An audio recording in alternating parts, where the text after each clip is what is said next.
ఊరంతా ఒక దారి ఉలిపికట్ట ఒక దారి అన్నట్లుగా ఇవాళ తెలంగాణ వ్యాప్తంగా అతివృష్టితో అడ్డు అదుపులేని వరదలతో ప్రకృతి వైపరీత్యంలో ప్రజలు నానా ఇక్కట్లకు గురవుతుంటే సందట్లో సడేమియా లెక్క రేవంత్ రెడ్డి ఇవాళ చిల్లర రాజకీయాలకు ఇవాళ పాల్పడతా ఉన్నాడు. రాజకీయ పరమైనటువంటి ఒక విమర్శలు చేస్తూ ఇవాళ ప్రతిపక్షం పైన, కేసీఆర్ గారిపైన, కేటీఆర్ గారిపైన, హరీష్ రావు గారిపైన, బీఆర్ఎస్ నాయకత్వం పైన చిల్లర దాడి చేస్తూ ఉన్నాడు.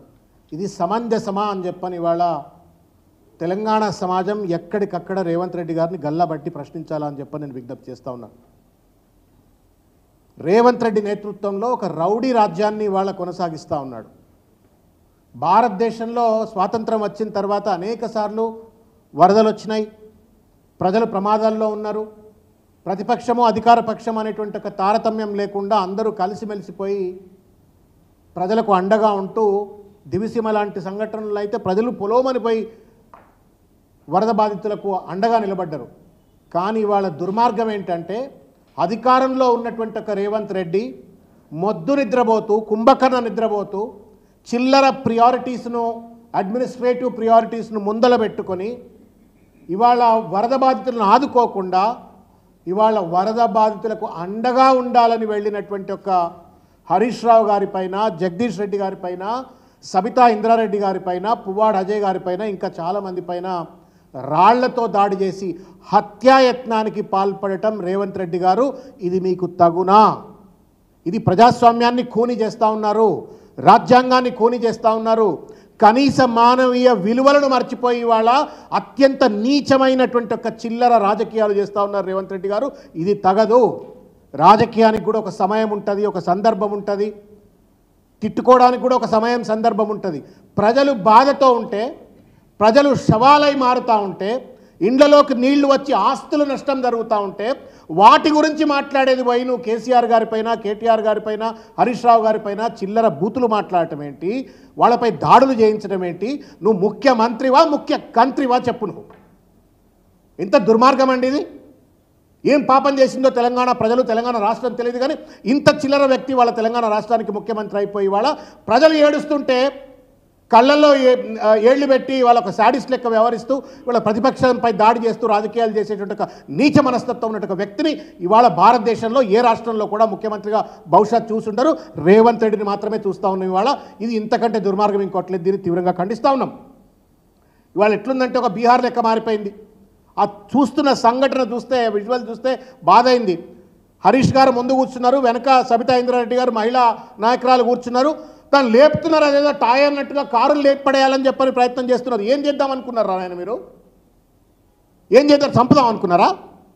దాని ఇట్లా లేపుతున్నారు, ఇట్లా లేపే ప్రయత్నం చేస్తున్నారు వంగి టైర్ల నుంచి. అంటే ఏం చేద్దారు? లేపు పడేసి డొల్ల కొట్టి చంపేస్తారా? మీరు హరీష్ రావుని చంపేస్తారా? సబితా రెడ్డిని చంపేస్తారా? వరద బాధితులకు అండగా ఉంటారని పోతే వాళ్ళని చంపేస్తారా అని చెప్పని వాళ్ళని ప్రశ్నిస్తూ ఉన్నారు. పోలీసులు అక్కడ ప్రేక్షక పాత్ర పోషిస్తూ ఉన్నారు. ఇదేం రాజ్యమో అర్థం కావట్లా. లా అండ్ ఆర్డర్ని కంట్రోల్ చేయాల్సిన వాళ్ళు ప్రేక్షక పాత్ర పోషిస్తూ ఉన్నారు.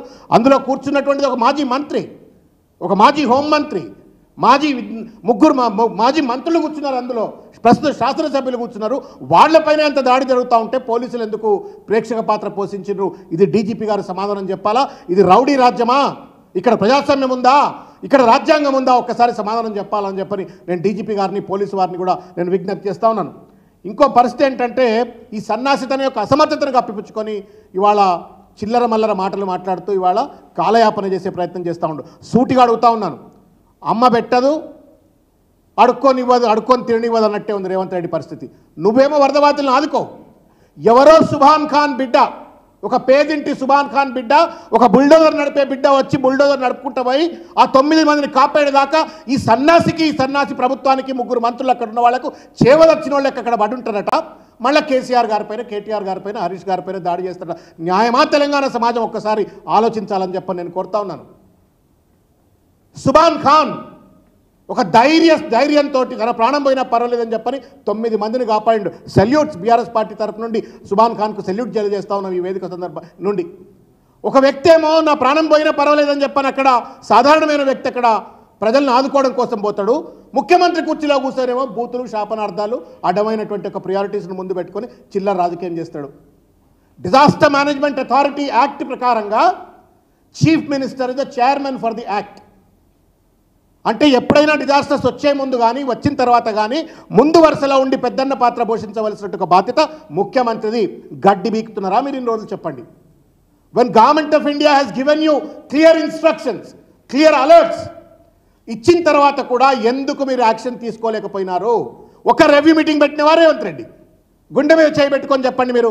ఒక రివ్యూ మీటింగ్, వర్షాలు వస్తూ ఉన్నాయి, వరదలు వస్తూ ఉన్నాయి, ఒక జాతీయ విపత్తుల సంస్థకు చైర్మన్గా నువ్వు ఒక రివ్యూ మీటింగ్ పెట్టావా? పెట్టలే.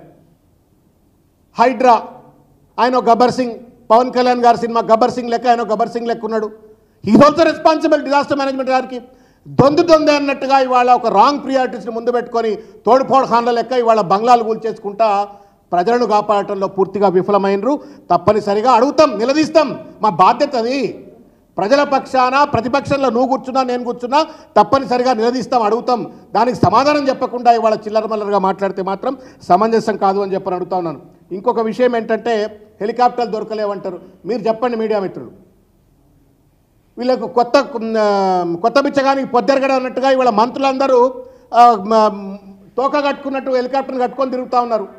మా జగదీష్ రెడ్డి గారు చెప్తా ఉన్నారు, హైదరాబాద్ నుంచి నల్గొండ పోవడానికి కూడా హెలికాప్టర్లు తిరుగుతున్నారు అని చెప్పని.